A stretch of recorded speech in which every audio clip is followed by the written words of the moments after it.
Muy buenos días, mis amigos, que el Señor los bendiga.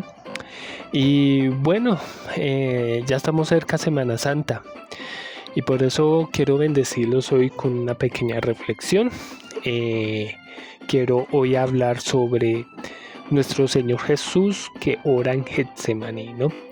Quiero hablar sobre este tema, pero antes de eso quiero hablar un poquito sobre la Iglesia Católico Romana, estos corticos, y sobre la Semana Santa que se aproxima, ¿no? Y bueno, la Semana Santa se ha vuelto una festividad anual que dependiendo del país y las creencias alrededor del mundo es festejada, ¿no?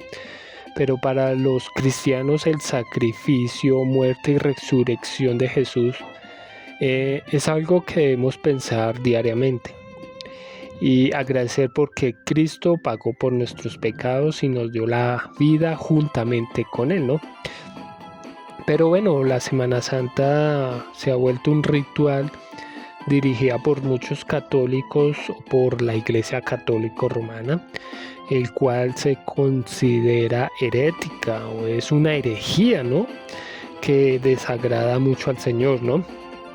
Desde que la Iglesia Católica eligió un nuevo líder, debido al auge actual del ecumenismo por parte de líderes apoyando la Iglesia Católica y del enfoque que ha presentado el nuevo Papa del catolicismo al tratar de frenar el crecimiento de la Iglesia protestante. Por ello decidí tomar algunos puntos, esto es rápido, decidí tomar algunos puntos, unos temas de las doctrinas antibíblicas de la Iglesia Católica, y aunque es más evidente en Semana Santa, ¿no? Considero la Iglesia Católica como una iglesia que profesa el poder y la supremacia de las Escrituras, por el cual es un sistema fallido que guía a quienes la siguen a un camino de condenación. Y bueno, estas son algunas, voy a nombrar solamente algunas de sus falsas doctrinas o creencias. Por ejemplo, ellos creen en la justificación por las obras. Y si bien es cierto que la Iglesia Católica es parte sostiene la salvación por fe, en su práctica y sermones y dogmas establecen que no solo somos justificados por fe, sino que la fe hay que añadirle obras. Por ende que nuestras obras son las que nos justifican, pero esta afirmación de la Iglesia Católica contradice las Escrituras en Efesios capítulo 2 versículos del 8 al 9, ¿no? También, por ejemplo, tenemos la superioridad e infalibilidad del Papa. Para contradecir esto, los llevo al libro de Hechos capítulo 17 versículos del 10 al 11. También ellos creen mucho en la intercesión de María por los pecadores. Para contrarrestar esta afirmación, los llevo al libro de Lucas capítulo 11, versículo del 27 al 28. Y tenemos muchas más, por ejemplo, la veneración de imágenes. También, por ejemplo, ellos hacen procesiones en las calles con estatuas, con imágenes, con una cantidad de cosas que desagradan al Señor. Eso es veneración a imágenes. Ellos no adoran a Cristo, ellos veneran imágenes. También ellos no oran, ellos rezan. Ellos son religiosos, no tienen una comunión con Cristo, no tienen una relación con Cristo, sino es una religión, ¿no? También ellos no estudian la palabra de Dios como es, no sacan una exégesis de la Biblia como es correctamente, sino le añaden cosas a la Biblia, ¿no? Pero bueno, quiero dejarlo hasta aquí, porque ese no es el tema principal que les quiero hablar, sino quiero hablar un poco sobre nuestro Señor Jesús que ora en Getsemaní. Y para eso los quiero llevar al libro de Marcos capítulo 14, versículo del 32 al 34. Dice allí: vinieron pues a un lugar que se llamaba Getsemaní, y dijo a sus discípulos: sentaos aquí, entre tanto que yo oro. Y tomó consigo a Pedro y a Jacob y a Juan, y comenzó a entristecerse y angustiarse. Y le dijo: mi alma está muy triste hasta la muerte. Quedaos aquí y velad. Bueno, el Señor tomó con él a Pedro y a Juan, y comenzó nuestro Señor Jesús a afligirse y angustiarse mucho, ¿no? Esto lo vemos en el versículo 33, ¿no? Pero algo más literal sería: comenzó a llenarse de horror y de angustia.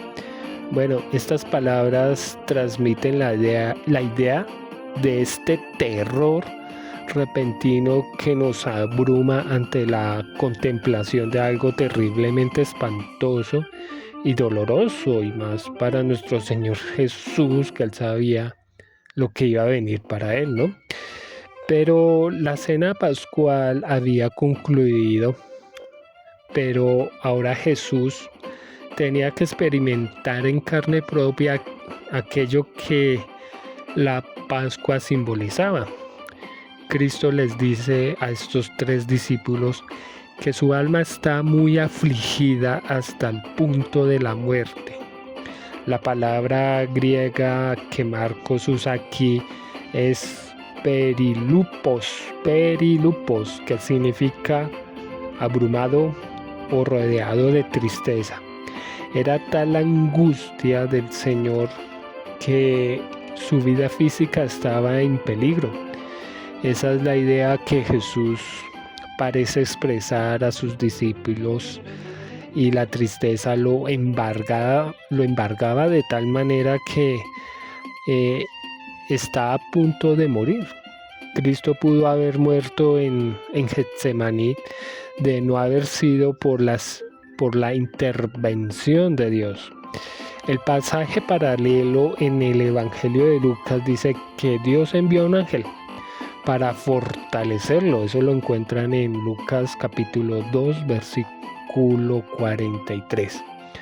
No para consolarlo o para aliviarlo su sufrimiento, sino para fortalecer su cuerpo de modo que pudiera proseguir su camino hacia una angustia mayor. De hecho, Lucas nos cuenta que el Señor, estando en agonía, oraba con mucho fervor, y su sudor se volvió como gruesas gotas de sangre que caían sobre la tierra. Esto lo encuentran en el versículo 44, ¿no? Jesús se postró en tierra y oraba que si fuera posible pasara de él aquella hora, y decía: Abba Padre, para ti todas las cosas son posibles, aparta de mí esta copa, pero no sea lo que yo quiero, sino lo que tú quieras. Eso está en Marcos capítulo 14, versículo del 35 al 36. Bueno, no sabemos cuánto tiempo Jesús estuvo derramando su corazón delante de Dios en oración, pues más adelante le reprocha a Pedro de no haber podido velar con él ni por una hora, ¿no? Pero esta fue la esencia de su petición, que de ser posible no tuviera que pasar por la experiencia de tomarse el contenido de la copa que tenía por delante, ¿no?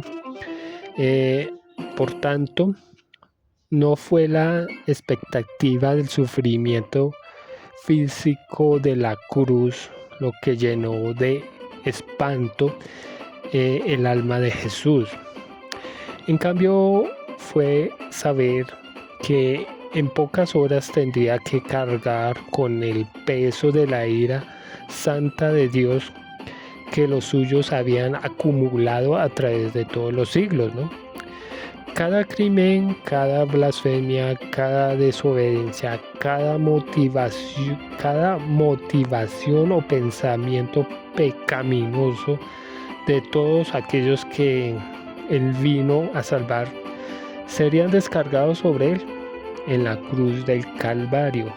Cuando Cristo llegó a Getsemaní, se sintió abrumado ante la realidad de que pronto sería triturado por una ira sin misericordia, para hacer posible que hoy los creyentes pudiéramos disfrutar de una misericordia sin ira, ¿no? Bueno, quiero dejarlo hasta aquí. Reflexionemos, pidámosle al Señor que nos dé un corazón arrepentido y que en esta Semana Santa sea para un cambio real de santidad, porque Dios no nos pide una Semana Santa, Dios no pide eso, Dios no nos pide una Semana Santa, Él nos pide una vida santa, una vida entregada a Cristo, una vida en comunión con Cristo, una vida santa. Toda la vida, toda nuestra vida tiene que ser así, una vida de comunión con Cristo, toda nuestra vida, no una Semana Santa, sino toda nuestra vida, ¿no? Una vida entregada a Cristo y su Evangelio. Y bueno, muchas gracias, esto era cortico, espero les haya gustado y no olviden compartir el video, suscríbanse y denles un like. Compartan el video y opinen ahí en la caja de comentarios qué les ha parecido estos videos. Y bueno, muchas gracias en Cristo Jesús. Amén y amén.